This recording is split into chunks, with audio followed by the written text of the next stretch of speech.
Allegations of referees accepting bribes to tilt games in favor of the Las Vegas Aces aren't just whispers anymore. They're headlines. For weeks, fans have been questioning bizarre officiating in critical playoff games. But this time the accusations are sharper, louder, and far harder to ignore. If true, this scandal isn't just about a few bad calls. It's about the integrity of an entire league. And nowhere did this play out more visibly than in the Indiana Fever versus Las Vegas Aces series. If you're here for the real story and not the filtered version, subscribe. And if you're sticking around for the next meltdown, you better definitely subscribe. What was supposed to be a thrilling, hard-fought showdown between an underdog 6 seed and the reigning champs turned into a case study of officiating chaos. Missed fouls, phantom whistles, disparities at the free throw line. So why'd they look like a typo? As the Aces walked off the court with the win, the question wasn't just how. It was at what cost? The allegations suggest a systemic problem. Referees who had been previously criticized for controversial calls somehow ended up officiating the most high-stakes games of the playoffs. Coaches and players had been raising red flags for months about inconsistent calls and dangerous physicality going unchecked. Now, with bribery accusations surfacing, their outrage seems less like sour grapes and more like a warning we should have listened to all along. The Fever were in the eye of the storm. Despite being undermanned and bruised, they fought with everything they had. Kelsey Mitchell dropped 34 points against a team that everyone said was untouchable, proving her star power even as questionable whistles shifted the flow of the game. Odyssey Sims played with unrelenting fire, while Aaliyah Boston and Lexi Hull anchored the team's defense under brutal conditions. Yet no amount of heart could overcome the kind of bias these allegations describe. And this isn't just about Indiana. It's about Caitlin Clark's rising star, about the future of the league's young faces. If the WNBA wants to build a lasting legacy of competition and fairness, it can't afford a scandal like this to go unresolved. Fans are angry. Players are speaking up. Coaches are demanding investigations. The league is at a crossroads. If the bribery allegations prove true, the Fever's heartbreak won't just be remembered as another underdog loss. It'll go down as Exhibit A in the case for reform. Because at its core, this isn't about who won or lost. It's about whether winning in the WNBA is still earned on the court or bought behind the scenes. This isn't just about a bad call or a missed foul. This isn't about fans getting mad on Twitter or a coach venting after a tough loss. This is about referees, actual WNBA officials, being caught taking bribes in the middle of the most critical playoff series of the season. And somehow, those same referees were assigned to officiate the Indiana Fever versus Las Vegas Aces semifinal. Let that sink in. What started as outrage over inconsistent whistles and suspect calls has now erupted into full-on scandal. And for fans, coaches, and players alike, it's not just frustrating, it's a betrayal. Because what's the point of competition when the outcome is already decided behind the scenes? The Fever, the 6th seed underdog with nothing to lose, had just pulled off one of the grittiest runs in recent memory. They fought through injuries, played through biased officiating, and still managed to upset the Vegas Aces. But the win, the actual win, was nearly stolen from them. Let's talk about what we now know. Referees, some of the same ones already under scrutiny for sketchy calls in previous games, were caught accepting bribes. Bribes that coincided with key decisions during high-stakes matchups. Bribes that benefited one team, the Las Vegas Aces, the league's golden franchise, the one they love to market, the one they protect. The favoritism wasn't subtle. The video details exactly how it played out. Fouls ignored on Vegas players, while the Fever were penalized for a basic contact. Star players from Indiana, like Kelsey Mitchell and Aaliyah Boston, getting slammed on drives with no whistle. Meanwhile, the Aces were sent to the line for the kind of contact that wouldn't earn a whistle in a scrimmage. And it wasn't just Game 1 or Game 5. It was the whole series. You don't need to be a basketball genius to see when the officiating isn't adding up. The free throw discrepancy? Obvious. The missed calls? Numerous. The energy of the players every time a play got blown dead? Tense. Frustrated. Defeated. The game wasn't just rigged in perception. It was rigged in practice. And the league? Silent. The response wasn't to address the issue. It wasn't to investigate. It was to fine and suspend anyone who spoke out. Stephanie White publicly called for an investigation. She's now on the league's radar. Cheryl Reeve called out dangerous officiating. Also targeted. Players who dare to speak the truth, fined, silenced, made to feel like the problem is them, not the officials who just got exposed. And while all of that's happening, the Aces are still being treated like royalty, protected, promoted, pushed as the face of the league. But what kind of league lets its flagship franchise be propped up by corrupt officiating? This goes deeper than one series. The video outlines a pattern. Specific referees, known for technicals and inconsistent fouls, being assigned to the same kinds of games, always in favor of the same kinds of teams. And when complaints come in, those refs keep getting assignments. What kind of accountability is that? This isn't just costing teams wins. It's putting players in danger.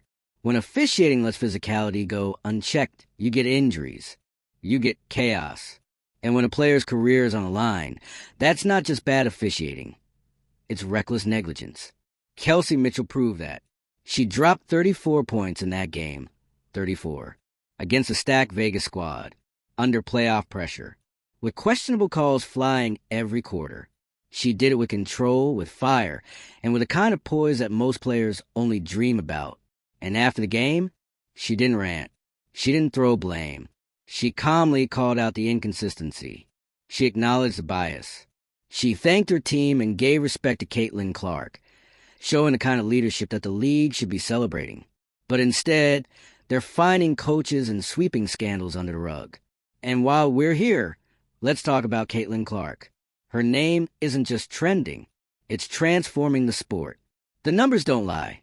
Viewership is up, ticket sales are booming, and young fans are watching women's basketball like never before. And yet, in the middle of this surge, what's the narrative? That she's overhyped, that she's not ready, that she's somehow a threat to the league status quo.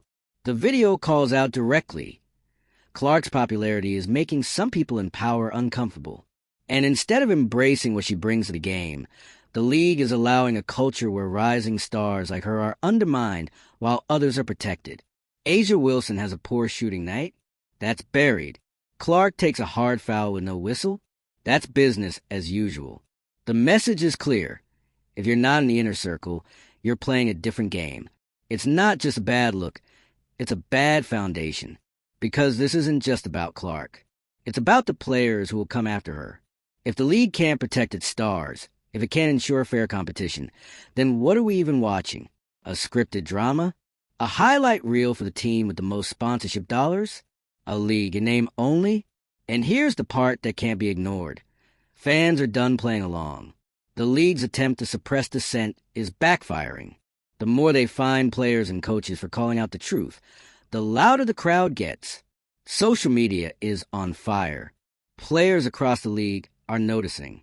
The trust is broken, and if the league doesn't act fast, it won't just be broken. It'll be gone, because fans want to believe. They want to trust the product. They want to root for the next upset. They want to see players like Clark, Mitchell, and Boston succeed on merit, not because they fit into a pre-approved narrative. And if the league can't guarantee that, if it can't be transparent, accountable, and fair, then it's going to lose everything it just started to build. Sponsorships, ratings, loyalty, gone. All because they didn't take this seriously. The solution? Start with truth. Start with transparency. Conduct the investigation that coaches and players have been demanding. Open the books. Make officiating accountable. Suspend or ban the officials involved in this bribery scandal. Publicly. Don't pretend it didn't happen. Don't punish the whistleblowers. Because every time a league fails to act, it sends a message. The game doesn't matter. The outcome doesn't matter. Integrity doesn't matter. And if that's true, then what are we watching? This isn't just a WNBA problem. It's a credibility crisis. And it's one that can't be PR'd away. So to the league, here's the message. Clean it up. To the fans, stay loud. Stay angry. Keep pushing, because this isn't over. And to the players who are still showing up every day, even as the system works against them, thank you. Your fight is the only reason this league still has a shot. If you're just as shocked, frustrated, and done with excuses, drop your thoughts in the comments. Should the WNBA launch a full investigation? Should the refs be banned? Should the league publicly apologize to the Fever and their fans? And if you're still riding with this story, hit subscribe, because the next chapter of this scandal is going to be even louder. Referees caught taking bribes in the middle of the WNBA playoffs? That's not a scandal. That's a nuclear meltdown. And it doesn't just stain one game or one series. It throws the legitimacy of the entire season into question. Because once the trust is broken, it's broken everywhere. This wasn't a conspiracy theory whispered by bitter fans after a tough loss. This wasn't a vague accusation posted on Reddit. This was real, documented. Referees who officiated one of the most controversial, high-stakes matchups in the playoffs. Indiana Fever versus Las Vegas Aces. Caught taking bribes. The exact officials whose decisions raised red flags in real time. The same ones who ignored obvious fouls, handed out texts like candy, and tilted momentum in the most delicate moments of a series. And now we know why. The Indiana Fever didn't just play against the defending champions. They played against a rigged system, and still almost won. Think about that.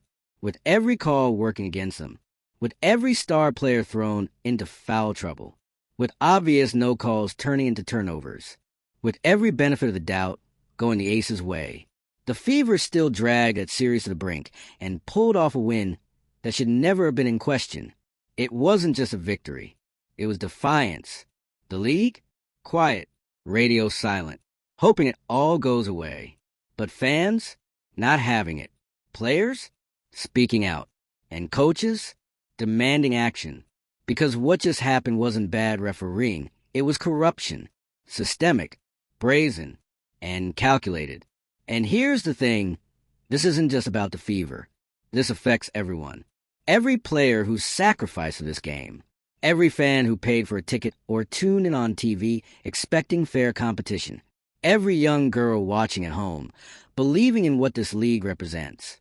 What are we teaching them? That money talks louder than integrity?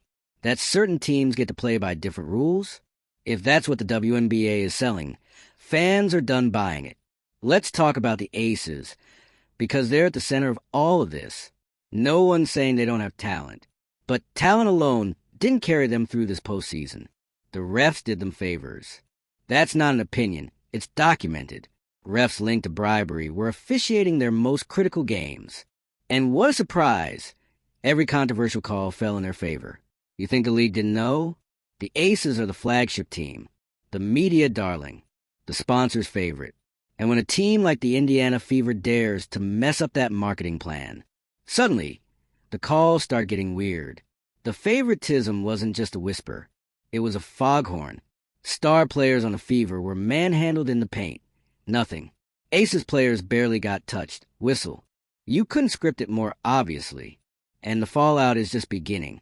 Let's go down the list of people punished not for breaking rules, but for telling the truth. Cheryl Reeve, coach of the Minnesota Lynx, publicly criticized the officiating and demanded transparency. The league hit her with a fine. Stephanie White, coach of the Connecticut Sun, spoke out about the dangerous inconsistency in the refereeing. She got a warning, and the next step is a suspension. Multiple players across teams have voiced concerns. Quietly, cautiously, because everyone knows, if you speak too loudly, you're next. The league has created a climate of fear, where players and coaches are expected to shut up and play, even as the game is being rigged in real time. This isn't just bad for the game, it's bad for business. Because guess what? The fans are watching. Social media is on fire. This scandal isn't going away. The clips are everywhere. The breakdowns are brutal. And the narrative is now out of the league's control. That grow the game mission they love to throw into press releases, it doesn't work without trust, without transparency. And if they lose that, the whole thing crumbles. Meanwhile, players like Kelsey Mitchell are out here putting up career games. 34 points against a team with every structural advantage. She didn't complain. She didn't lash out. She just balled out and told the truth in the postgame. Her performance? Legendary. Her composure afterward? Even more powerful, she called out the bias. She praised Caitlin Clark for her role in lifting women's basketball. She demanded better, without disrespect. That's the kind of leadership that the league should be building around. But instead of elevating her, the system tried to erase her. And speaking of Clark, the scandal impacts her in a massive way.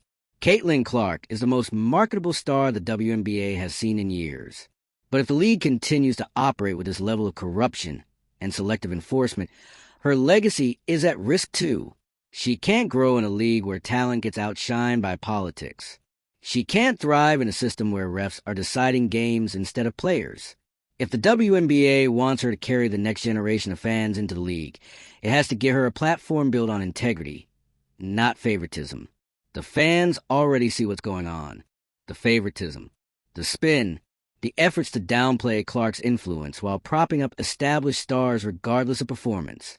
It's not sustainable. And it's definitely not professional. And here's the warning shot. If the league doesn't course correct now, it may never recover. The league's refusal to publicly condemn the bribery, the silence around the rigged games, the lack of a formal investigation, it all screams cover-up. You cannot grow a legitimate professional league while operating like this. You can't protect certain teams while punishing others for speaking up. You can't build around young stars if the system actively sabotages them or buries their success beneath rigged calls and fake narratives. The message fans are hearing right now is loud and clear. The truth will get you fined. The system will protect its own. And fair play is optional. That's how leagues collapse. The only way forward is accountability. Not private memos. Not vague PR statements. Real action. Launch an independent investigation into officiating. Started with the referees caught in the scandal. Make the findings public. Ban officials involved in bribery from the league permanently. Reinstate and apologize to coaches and players who were fined or punished for speaking truthfully. Set new standards for officiating assignments based on integrity, not reputation. The league is at a crossroads. Either they acknowledge the rot, clean it out, and rebuild with transparency at the center, or they keep silencing criticism, hoping fans forget, but fans won't forget. This isn't just about the Indiana Fever or the Las Vegas Aces. This is about every team who's ever lost a game not because they were outplayed, but because they were outpoliticked. It's about every young girl watching, thinking merit wins the day, only to learn that behind-the-scenes deals decide the final score. And it's about every fan who shows up, buys the merch, watches a game, and expects integrity in return. Right now, the WNBA has a chance to be bold, to be different, to be the league that says, we don't tolerate corruption, we protect the game. But that window is closing fast. The truth is out, the damage is done, and the league, the WNBA, is sitting on a ticking time bomb of its own making. Referees caught taking bribes. Not allegedly, not rumored. Caught, documented, assigned to crucial playoff games. And somehow, no league official stepped in to stop it. No public apology. No emergency press conference. No plan of action. Just silence. And silence, in this case, speaks volumes. Because when a 6-seed team like the Indiana Fever walks into a playoff series already facing an uphill battle against the defending champions, the last thing they should be battling is a set of rigged whistles. But that's exactly what happened. Every foul that wasn't called, every free throw imbalance, every ticky-tack whistle against Fever stars while the Aces were allowed to bulldoze their way to the basket unscathed, all adds up. The stats didn't lie. The video proof didn't lie. And now, the officials sure didn't lie either. They just took the bribes and ran. The most infuriating part? The Fever still won. Do you know how hard that is? To win a playoff game where the officiating is actively working against you? To overcome not just the talent gap and the playoff experience, but the corruption in the system? And yet they did it. Barely. But they did it. Which begs a question. What happens if the calls are even? What happens if there's no bias baked into the flow of the game? What happens if the Fever get the same whistle the Aces got? We're probably not talking about an upset anymore. We're talking about domination. But instead of celebrating that resilience, the conversation has shifted. Not because the Fever did anything wrong, but because the league did. And while the WNBA is busy ignoring its own mess, the players are taking all the hits. Let's talk about who paid the price for trying to protect the integrity of the sport. Coaches like Cheryl Reeve and Stephanie White, experienced, respected, championship-level minds, were fined and threatened for demanding the bare minimum. Fair play. What kind of message is that? That if you speak up against injustice, you get punished? That if you try to protect your players from dangerous no-calls and biased officiating, the league will come after you instead of the actual problem? It's giving damage control. It's giving denial. And it's giving weak. Meanwhile, you got players like Kelsey Mitchell stepping up and doing everything right, putting up historic numbers, carrying the team through adversity, leading by example. And when she finally speaks on the obvious bias, she does it calmly, professionally, thoughtfully. No fines, no suspension, but also no support, no public acknowledgement, no accountability for what she and every Fever fan clearly saw. And this doesn't just hurt Mitchell or the Fever. This hurts everyone. Because what's a valuable win or a stat line or a highlight moment if the fans can't trust the process behind it? And yes, let's bring it back to Caitlin Clark, because whether you love her or not, she's the most important rookie the league has had in a decade. And right now, she's being thrown into a system that's showing her, and everyone watching, that merit doesn't always matter. Clark's presence should have been a launch pad for the league. Instead, she's become a lightning rod in a broken structure that's protecting narratives instead of nurturing growth. The officials aren't protecting her. The league isn't standing up for her. And the media is too busy playing identity politics to focus on the actual basketball. If this is how you treat your breakout stars, how do you expect to build a lasting brand? Because here's the harsh truth. Fans are watching everything now. The calls, the non-calls, the assignments, the punishments, the press conferences, the optics, and they're talking. You can't silence a generation raised on slow-mo replays and frame-by-frame breakdowns. You can't gaslight a fan base when every controversial whistle gets clipped, reposted, dissected, and goes viral in under 5 minutes. The days of let it go are over. The WNBA has a choice right now. It can be transparent. It can own the scandal clean house and earn back trust. Or it can keep pretending this didn't happen and watch everything crumble in slow motion. Because if referees taking bribes doesn't force a reckoning, then what will? This isn't about one game. It's not about one team. This is about whether the WNBA wants to be taken seriously as a professional league, or if its content being seen as a scripted sideshow, where the outcome is more about politics and profit than performance. So let's ask again, where is the league? Where is the commissioner? Where is the accountability? Where is the investigation? Because if the WNBA won't take action, fans will. They'll walk. They'll tune out. They'll stop investing their time, energy, and money into a product that treats integrity like an inconvenience. The clock is ticking, and the next move has to be the league's. So drop your thoughts in the comments. Should the officials involved be banned for life? Should the Fever get a public apology? Should the Aces' entire playoff run be audited? And if you're with the fans, with the players, with the truth, subscribe now, because we're not done yet. We're just getting warmed up.